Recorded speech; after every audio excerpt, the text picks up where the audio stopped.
అన్నదాత అన్నదాత మీ అన్నదాత చెమటోడ్చి ఆహారాన్నందించే రైతన్న అనునిత్యం నీ కండదండగా నిలిచే నేస్తం ఎవరన్నా అన్నదాత అన్నదాత మీ అన్నదాత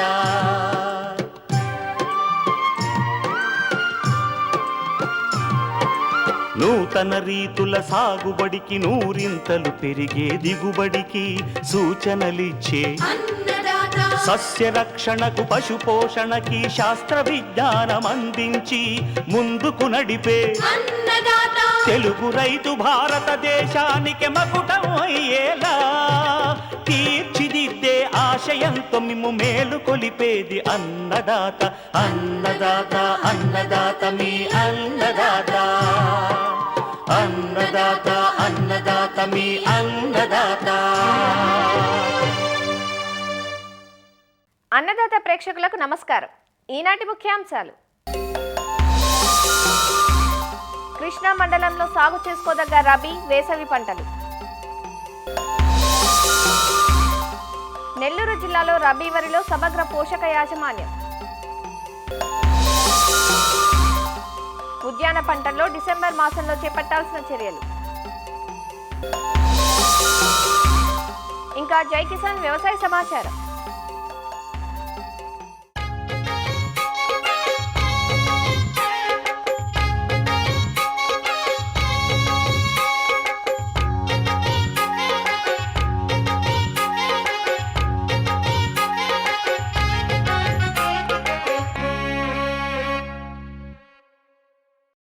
ఏ పంటలోనైనా అధిక దిగుబడులు సొంతం చేసుకోవాలంటే ముందుగా రైతుల మదిలోకి వచ్చేది ఎరువులను అధికంగా వినియోగించడం.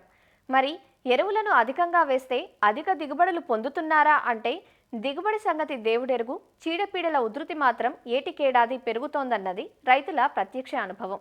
రబీ కాలంలో ఉమ్మడి నెల్లూరు జిల్లాలో వరిని దాదాపు 2 లక్షల హెక్టార్లకు పైగా సాగు చేస్తారు.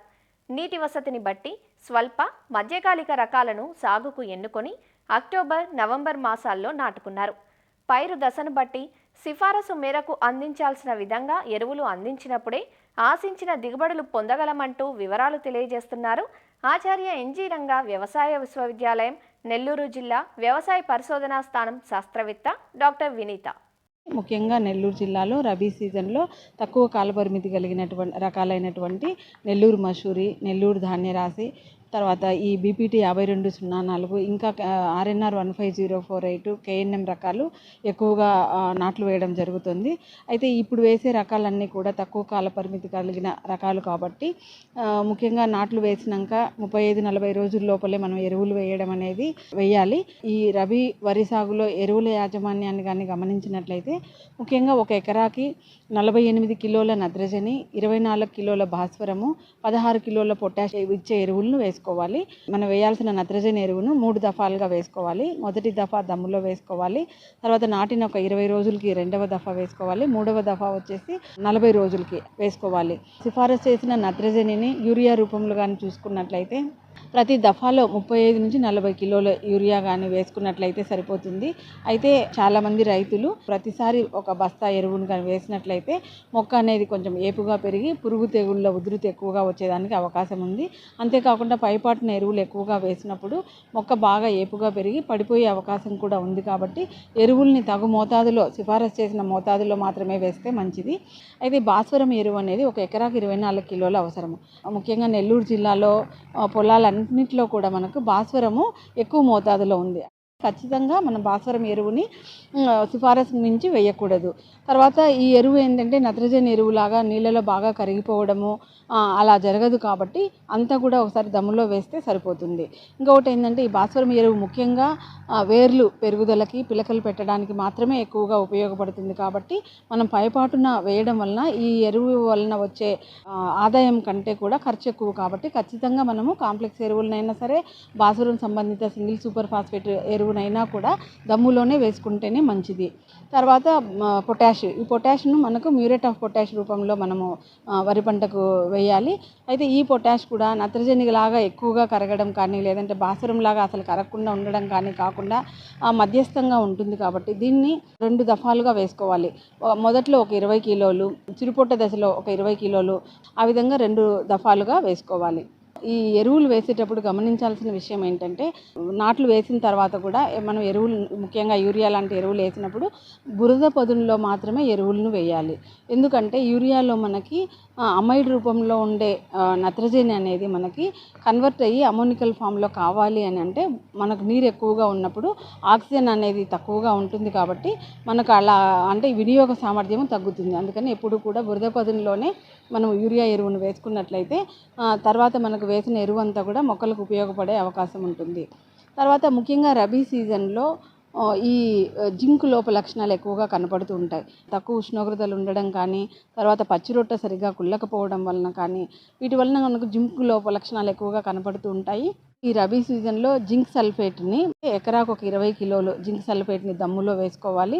అయితే ఈ జింక్ ఎరువును వేస్తున్నప్పుడు మనము భాస్వరం ఎరువులతో కలిపి వేయకూడదు. అలా కలిపి వేసినట్లయితే మనకి ఈ జింక్ సల్ఫేటు మొక్కలకు అందుబాటులోకి రాకుండా ఉంటుంది. ఈ జింక్ లోప లక్షణాలు ఎలా ఉంటాయంటే, ముదురాకుల మీద తుప్పు మచ్చలు ఏర్పడుతుంటాయి. మనము ఆకును కూడా చూసినట్లయితే ఒక రకమైన శబ్దం వస్తూ ఇరిగిపోయే అవకాశం ఉంటుంది. తర్వాత మొక్క మనం యూరియా ఎరువులు వేసినా కూడా పెరగకుండా ఉంటుంది. ముఖ్యంగా నాటిన తర్వాత 4 నుంచి 6 వారాలప్పుడు మనకి ఈ జింక్ లోప లక్షణాలు ఎక్కువగా కనబడుతుంటాయి.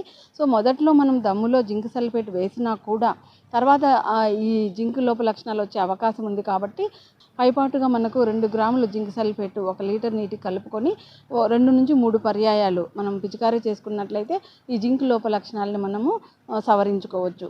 అయితే ముఖ్యంగా ఈ బీపీటీ 5204 కానీ 1010 వంటి రకాల్లో మనకి జింక్ లోప లక్షణాలు ఎక్కువగా కనపడుతుంటాయి. నెల్లూరు మసూరిలో వీటిలో మనకు అంత ఎక్కువగా జింక్ లోప లక్షణాలు కనపడవు. కేవలం రసాయన ఎరువుల ద్వారా పండించినప్పుడు రైతులు సిఫారసుకు మించి 2 నుంచి 3 రెట్లు అధికంగా ఎరువులు వేయడం వలన చాలా వరకు పొలాలన్నీ కూడా చౌడు బారడము, తర్వాత ఎక్కువ డబ్బులు ఖర్చు పెట్టడము, లేదంటే పురుగు తెగులు ఎక్కువగా రావడము, ఖర్చు ఎక్కువ కావడం, ఇలాంటి సమస్యలు ఉన్నాయి. కాబట్టి వీలైనంత వరకు ఎరువులను సిఫారసుకు మించి వాడకూడదు. అయితే ఈ ఎరువుల్ని మనం తగ్గించుకోవాలి, కేవలం సేంద్రీయ వ్యవసాయం ద్వారానే పండించుకోవాలి అని అనుకున్నప్పుడు మనకు అందుబాటులో ఉన్నటువంటి పశువుల ఎరువు కానీ, వానపాముల ఎరువు కానీ, ప్రెస్మెట్ కానీ, తర్వాత కోళ్ళ ఎరువు కానీ, తర్వాత షీప్ మెన్యూర్ కానీ ఇలాంటివి వేసుకొని మనం వేయాల్సిన ఎరువుల్ని తగ్గించుకొని ఈ సేంద్రీయ ఎరువులను వేసుకున్నట్లయితే మనకు మంచి దిగుబడి వచ్చే అవకాశం ఉంది.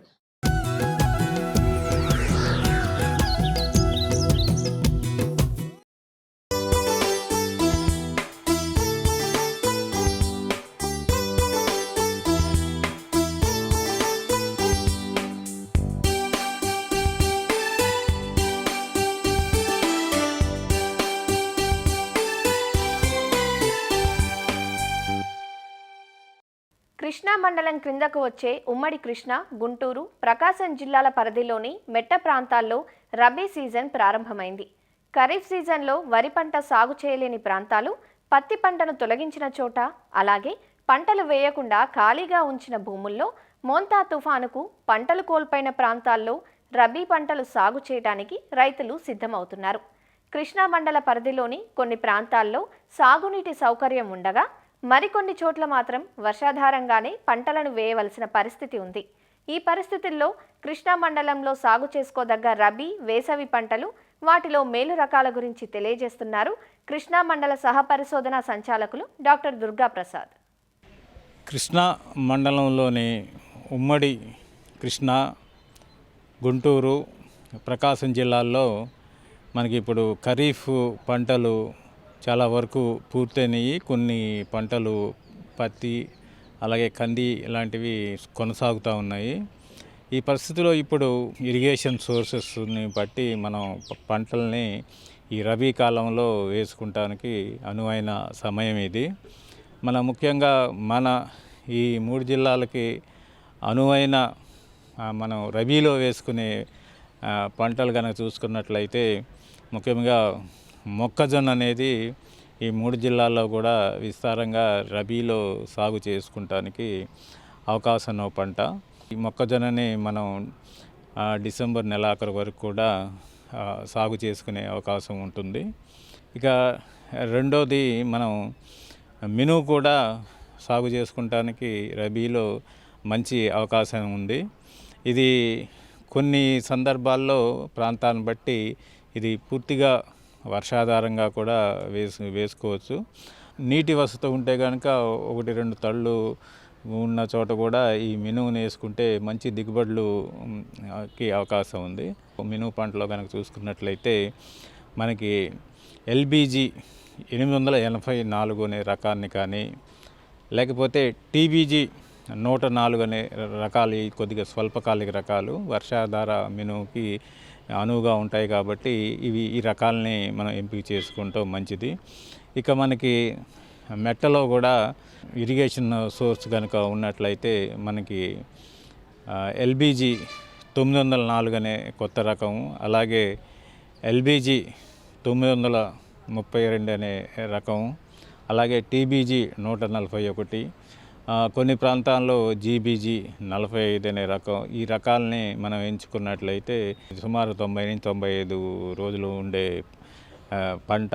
మంచి యాజమాన్య చర్యలతో మినుములో కూడా మంచి దిగుబడులు సాధించే అవకాశం ఉంది.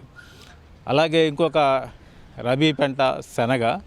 ఇది కొన్ని ప్రాంతాల్లో మనకి వర్షాధారంగా కూడా చాలా అనుకూలంగా ఈ పంట మనకి రబీ పంట ఉంటుంది. ఇందులో కూడా మనం కొత్త రకాలను కనుక చూసుకున్నట్లయితే నంద్యాల నుంచి వచ్చిన ఎన్బీఈజీ 770 అనే రకం కానీ, అలాగే మనకి ఎప్పటి నుంచో మనం వాడుతున్న జేజీఎల్ రకాలు కానీ శనగలో వేసుకుని ఇది కూడా దాదాపు 90 రోజులు పంట. కొన్ని ప్రత్యేక పరిస్థితుల్లో మనం ఖరీఫ్ పంట తొందరగా పూర్తిగా పోయినా కానీ, ఎక్కువ అధిక వర్షాల వల్ల కానీ, దీని చేతన్నా కానీ కొద్దిగా ఆలస్యం అయితే డిసెంబరు 15 వరకు కూడా దీనికి అవకాశం ఉంటుంది. ఈ 3 పంటలు మొక్కజొన్న, మినుము, అలాగే శనగ, ఈ 3 పంటలను కూడా మనం రబీ సీజన్లో మెట్ట ప్రాంతాల్లో వేసుకుని మంచి దిగుబడులు సాధిస్తారని ఆశిస్తున్నాను.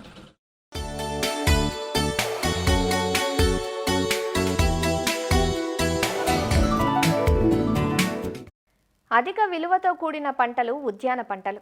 పండ్లు, కూరగాయలు, పూలు, అల్లం, పసుపు, మిరప పంటలు ఉద్యాన పంటల క్రిందకు వస్తాయి. అధిక పెట్టుబడితో కూడిన ఈ పంటల్లో సమయానుకూలంగా యాజమాన్య సస్యరక్షణ చర్యలు చేపట్టినప్పుడే మంచి దిగుబడులను సాధించగలం. ప్రతి నెల మొదటి వారంలో వివిధ ఉద్యాన పంటల్లో చేపట్టాల్సిన పనుల గురించి తెలుసుకుంటున్నాం కదా. ఇవాల్టి అన్నదాతలో డిసెంబర్ మాసంలో ఉద్యాన పంటల్లో చేపట్టాల్సిన సస్యరక్షణ చర్యల గురించి అశ్వరావుపేట ఉద్యాన కళాశాల ఆచార్యులు డాక్టర్ ఐవి శ్రీనివాసరెడ్డి నుంచి తెలుసుకుందాం.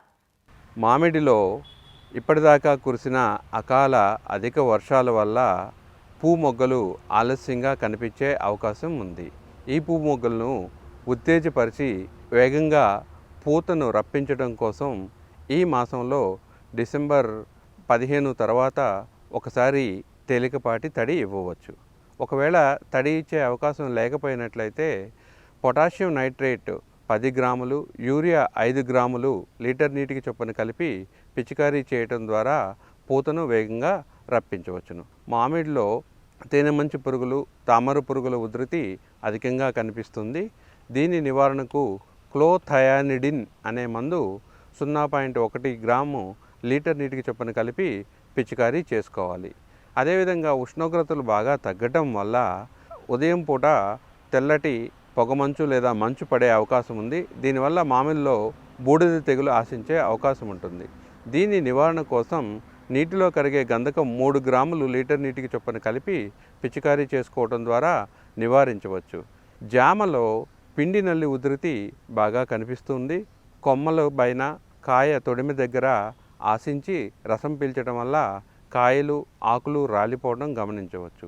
దీని నివారణకు ఇమిడాక్లోప్రిడ్ అనే మందు 0.3 మిల్లీలీటర్లు, దాంతోపాటు 2.5 మిల్లీలీటర్ల వేప నూనె కలిపి పిచికారీ చేయడం ద్వారా నివారించుకోవచ్చు. ఉధృతి అధికంగా ఉన్నట్లయితే ప్రతి మొక్క పాదులో 100 గ్రాములు క్లోరిఫైరిపాస్ పొడి మందు చల్లి నేలలో కలుపుకోవాలి. అరటి విషయానికి వచ్చినట్లయితే సికటోకా ఆకుమచ్చ తెగులు వ్యాపించకుండా హెక్సాకొనజోల్ అనే మందు 2 మిల్లీలీటర్లు లీటర్ నీటికి చొప్పున కలిపి పిచికారీ చేసుకోవడం ద్వారా నివారించుకోవచ్చు. చలి అధికంగా అవటం వల్ల జింకు లోపం కనిపించే అవకాశం ఉంది. ఈ జింకు లోప నివారణ కోసం ప్రతి మొక్కకు 10 గ్రాములు జింకు సల్ఫేటు పాదిలో వేసుకోవాలి. అదేవిధంగా పైపాటుగా 0.5 గ్రాములు చీలేటెడ్ జింకును లీటర్ నీటికి చొప్పున కలిపి పిచికారీ చేసుకోవడం ద్వారా ఈ జింకు లోపాన్ని నివారించుకోవచ్చు. బత్తాయి నిమ్మలో కత్తెర పంట కోసం డిసెంబర్ మాసంలో నీటి తడులు ఆపివేసి బెట్టకు గురి చేసుకోవాలి. అదేవిధంగా ఉన్న కాయల మీద మంగు తెగులు వ్యాపించకుండా స్పైరోమెస్ఫిన్ అనే మందు 1 మిల్లీలీటర్ లీటర్ నీటికి చొప్పున కలిపి 15 రోజుల వ్యవధిలో 2 సార్లు పిచికారీ చేసుకోవాలి. ద్రాక్ష విషయానికి వచ్చినట్లయితే ఎక్కువగా బూడిద తెగులు ఆశించే అవకాశం ఉంది. కత్తిరింపులు చేసిన 65 రోజుల తర్వాత హెక్సాకొనజోల్ మందు 1 మిల్లీలీటర్, అదేవిధంగా 70 రోజుల తర్వాత ఇప్రో వ్యాలీ కార్బ్ మరియు ప్రొపినెబ్బులు కలిసిన మిశ్రమం 3 గ్రాములు, 75 రోజుల తర్వాత మైక్రోబొటానిల్ అనే మందు 1 గ్రాము లీటర్ నీటికి చొప్పున కలిపి 3 సార్లు వరుసగా పిచికారీ చేసుకున్నట్లయితే బూడిద తెగుల్ని నివారించుకోవచ్చు. బొప్పాయిలో రసం పీల్చే పురుగుల ఉధృతి అధికంగా కనిపిస్తుంది. ఇమిడాక్లోప్రిడ్ అనే మందు 0.3 మిల్లీలీటర్లు కానీ లేదా పైరిఫ్రాక్సిపెన్ అనే మందు 1 మిల్లీలీటర్ లీటర్ నీటికి చొప్పున కానీ కలిపి పిచికారీ చేయటం ద్వారా బొప్పాయిలో రసం పీల్చే పురుగులను నివారించుకోవచ్చు. సపోటాలో ఎక్కువగా ఆకుమచ్చ తెగులు కనిపిస్తూ ఉంటుంది. దీని నివారణకు మ్యాంగో జబ్ అనే మందు 2 గ్రాముల లీటర్ నీటికి చొప్పున కలిపి పిచికారీ చేసుకోవడం ద్వారా నివారించుకోవచ్చు. కూరగాయల విషయానికి వచ్చినట్లయితే టమాటాలో ఆకుమాడు తెగులు ఆశించడం వల్ల అన్ని భాగాల మీద గోధుమ రంగు మచ్చలు కనిపిస్తూ ఉంటాయి. ముఖ్యంగా పూత పిందెల మీద కూడా గోధుమ రంగు మచ్చ వ్యాపించి కాయలని అధికంగా పాడైపోతూ ఉంటాయి. దీని నివారణకు టెబుకొనజోల్ మందు 1 మిల్లీలీటర్ కానీ లేదా అజాక్సిస్ట్రోబిన్ మందు 1 మిల్లీలీటర్ కానీ లీటర్ నీటికి చొప్పున కలిపి పిచికారీ చేసుకోవడం ద్వారా నివారించుకోవచ్చు. బెండలో ఎక్కువగా కాయతొలుచు పురుగులు ఆశించే అవకాశం ఉంది. దీని నివారణకు క్లోరాంట్రినిప్రోల్ అనే మందు 0.3 మిల్లీలీటర్లు కానీ లేదా ఇమామెక్టిన్ బెంజోయేట్ అనే మందు 0.5 గ్రాములు లీటర్ నీటికి చొప్పున కలిపి పిచికారీ చేసుకోవడం ద్వారా నివారించుకోవచ్చు. తెల్లదోమ కూడా అధికంగా కనిపిస్తూ ఉంటుంది. ఈ తెల్లదోమ నివారణకు థయామిథాగ్జామ్ అనే మందు 0.4 గ్రాములు లీటర్ నీటికి చొప్పున కలిపి పిచికారీ చేసుకోవడం ద్వారా నివారించుకోవచ్చు. అదేవిధంగా వంగ విషయానికి వచ్చినట్లయితే ఆకుమాడు తెగులు అధికంగా కనిపిస్తూ ఉంటుంది. దీని నివారణకు మ్యాంగో జబ్బు 2 గ్రాములు కానీ లేదా కార్బండిజం 1 గ్రాము కానీ లీటర్ నీటికి చొప్పున కలిపి పిచికారీ చేసుకోవడం ద్వారా నివారించుకోవచ్చు. కాకర, సొర, బీర లాంటి పంటల్లో బూడిద తెగులు వ్యాపించే అవకాశం ఉంది. దీని నివారణకు మైక్రోబొటానిల్ అనే మందు 1 గ్రాము లీటర్ నీటికి చొప్పున కలిపి పిచికారీ చేసుకోవాలి. అదేవిధంగా పుచ్చ, కర్బూజా లాంటి పంటల్లో తీగ బాగా సాగిన తర్వాత కొనలు తుంచడం ద్వారా ఎక్కువ సంఖ్యలో పక్క కొమ్మలు, కాయల దిగుబడి పెంచడానికి ఉపయోగపడుతుంది. అల్లం లాంటి పంటలో దుంపలు పక్వానికి వచ్చి కోతకు సిద్ధంగా ఉంటాయి. ముఖ్యంగా ఆకులు పసుపు రంగులోకి మారి ఎండిపోవటం గమనిస్తే ఆ అల్లం దుంపలు పక్వానికి వచ్చినట్లుగా భావించి దుంపలను తవ్వి తీసుకొని శుభ్రపరచుకొని మార్కెటింగ్ చేసుకోవచ్చు. అదేవిధంగా పసుపులో మర్రాకు తెగులు వ్యాపించే అవకాశం ఉంటుంది. ఈ మర్రాకు తెగులు నివారణ కోసం మ్యాంగో జబ్ మందును 2 గ్రాములు లీటర్ నీటికి చొప్పున కలిపి పిచికారీ చేసి వారం రోజుల తర్వాత టెబుకొనజోల్ మందు 1 మిల్లీలీటర్ లీటర్ నీటికి చొప్పున కలిపి పిచికారీ చేసుకోవచ్చు. ఉధృతి అధికంగా ఉన్నట్లయితే అజాక్సిస్ట్రోబిన్ లాంటి మందు 1 మిల్లీలీటర్ లీటర్ నీటికి చొప్పున కలిపి పిచికారీ చేసుకోవడం ద్వారా ఈ తెగులు నివారించుకోవచ్చు. మిరప విషయానికి వచ్చినట్లయితే ఉష్ణోగ్రతలు పడిపోవటం వల్ల కొమ్మకుళ్ళు, అదేవిధంగా కాయకుళ్ళు తెగులు ఆశించే అవకాశం ఉంటుంది. దీని నివారణకు పైరాక్సిస్ట్రోబిన్ అనే మందును 1 గ్రాము లీటర్ నీటికి చొప్పున కలిపి పిచికారీ చేసుకోవడం ద్వారా నివారించుకోవచ్చు. అదేవిధంగా కొన్ని ప్రాంతాల్లో నల్ల తామర పురుగు మిరపలో అక్కడక్కడ కనిపిస్తూ ఉంది. ఈ నల్ల తామర పురుగు నివారణ కోసం స్పైనటోరియం అనే మందుని 0.35 మిల్లీలీటర్లు లీటర్ నీటికి చొప్పున కలిపి పిచికారీ చేసుకోవడం ద్వారా నివారించుకోవచ్చు. అదేవిధంగా అక్కడక్కడ ఆయిల్ పామ్ తోటల్లో సర్పిలాకార తెల్లదోమ అధికంగా కనిపిస్తుంది. దీనివల్ల ఆకులు మాడిపోతూ కనిపిస్తున్నాయి. దీని నివారణ కోసం ఇజారియా ఫ్యూమజోరియా అనే జీవ కీటకనాశిని 10 గ్రాములు లీటర్ నీటికి చొప్పున కలిపి పిచికారీ చేసుకోవడం ద్వారా ఈ యొక్క సర్పిలాకార తెల్లదోమని నివారించుకోవచ్చు.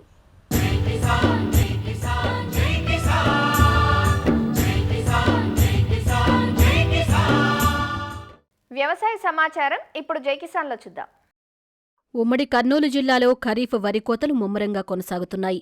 ఇప్పటికే చాలా ప్రాంతాల్లో కోతలు చేసిన ధాన్యం మార్కెట్లను చేరుతూ ఉండగా మరికొన్ని ప్రాంతాల్లో కోతలు జరుగుతున్నాయి. అయితే ఈసారి అధిక వర్షాలు, తుపాను ప్రభావంతో ధాన్యం దిగుబడులు తగ్గడమే కాకుండా నాణ్యత సైతం తగ్గింది. దీంతో వ్యాపారులు ధరలు తగ్గించేస్తున్నారంటూ రైతులు వాపోతున్నారు. ఉమ్మడి జిల్లాలో 1,20,000 ఎకరాల్లో రైతులు వరి సాగు చేశారు. ఎల్ఎల్సీ కాలువ, కేసీ కెనాల్, తుంగభద్ర నదీతీర మండలాలైన కౌతాలం, కోసిగి, మంత్రాలయం, నందవరం, సి బెలగల మండలాల్లో అధిక విస్తీర్ణంలో వరి సాగైంది. అయితే పంట ఎదిగే సమయంలో వచ్చిన అధిక వర్షాలతో కొంతవరకు పంటలు దెబ్బతిన్నాయి. చీడపీడల నియంత్రణకు పిచికారీల వాడకం పెరిగింది.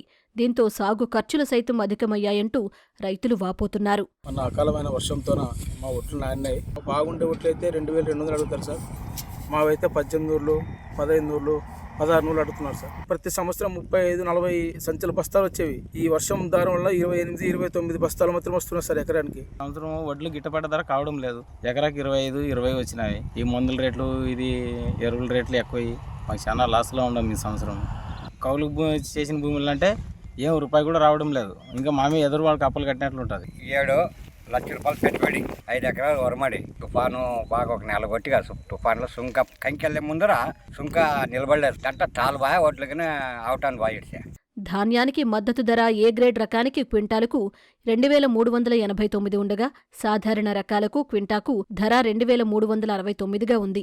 అయితే వ్యాపారులు మాత్రం క్వింటాలకు 1,800 మించి ఇవ్వని పరిస్థితి రైతులను కలవరానికి గురిచేస్తోంది. ఈ ఏడాది దిగుబడులు తగ్గి పెట్టుబడులు పెరిగిన పరిస్థితుల్లో మద్దతు ధరకు కొనుగోలు చేయాలంటూ రైతులు వేడుకుంటున్నారు. ఆంధ్రప్రదేశ్లోని గుంటూరు జిల్లా లాంబ్ ఫామ్లో రైతు ఉత్పత్తి సంఘాల సభ్యులకు శిక్షణ కార్యక్రమం జరిగింది. కృషి విజ్ఞాన కేంద్రం, జిల్లా గ్రామీణాభివృద్ధి సంస్థల సంయుక్త ఆధ్వర్యంలో కార్యక్రమం ఏర్పాటైంది. రైతు ఉత్పత్తిదారుల సంఘాలు కేవలం వ్యవసాయంపైనే ఆధారపడకుండా అనుబంధ రంగాలు, ఉప ఉత్పత్తుల తయారీపై దృష్టి సారిస్తే ఒడిదుడుకులు లేకుండా ముందుకు సాగవచ్చని నిపుణులు సూచించారు. గ్రామాల్లోని తోటి రైతులకు సాగు అంశాల్లో కాలానుగుణంగా అవసరమయ్యే మెళకువలను అందించే విధంగా ఉండాలని సూచించారు. సమీకృత వ్యవసాయం, ప్రకృతి వ్యవసాయ పద్ధతులను అనుసరించడం ద్వారా మెరుగైన ఆదాయాన్ని పొందవచ్చంటూ నిపుణులు తెలియజేశారు. రైతు ఉత్పత్తిదారు సంఘాల ద్వారా ఫిరంగిపురం, పొన్నూరులో మునగ ఆకు, తేనె ఉత్పత్తుల విక్రయాలను చేపడుతున్నట్లు అధికారులు తెలియజేశారు. చిన్న కమతంలో ఎక్కువ ఆదాయం వచ్చేలాగా ఒక సమీకృత వ్యవసాయ పద్ధతిని మనం అలవాటు చేయడం కోసం ఈ మీటింగ్ సమావేశాన్ని ఏర్పాటు చేయడం జరిగింది. కృషి విజ్ఞాన కేంద్రం ప్రిన్సిపల్ సైంటిస్ట్ గారైన యుగంధర్ గారి ఆధ్వర్యంలో, అలాగే మా అడిషనల్ CEO గారు శ్రీరాములు నాయుడు గారి ఆధ్వర్యంలో మీటింగ్ ఏర్పాటు చేస్తున్నాము. ముఖ్యంగా రైతు ఉత్పత్తిదారులు ఎవరైతే సంఘాలు ఉన్నాయో ఆ సంఘాలకి వాళ్ళకి కావాల్సిన ఇన్పుట్స్ ఇవ్వడము, అలాగే నైపుణ్యాల శిక్షణ ఇవ్వడము, అలాగే మార్కెటింగ్ సదుపాయాలు ఇవ్వడము, వ్యవసాయం ద్వారా ఒక పెద్ద ఆదాయాన్ని తీసుకునే దిశగా మనం ఈ ట్రైనింగ్ ఏర్పాటు చేయడం జరిగింది. ముఖ్యంగా గుంటూరు జిల్లాలో ఈ FPOల ద్వారా మునగ ఆకు సాగును చేస్తున్నాము. అలాగే డ్రై చేసి మనం ఎక్స్పోర్ట్ చేయడం కానీ లేదా అమ్మకం చేయడం కానీ చేస్తాము.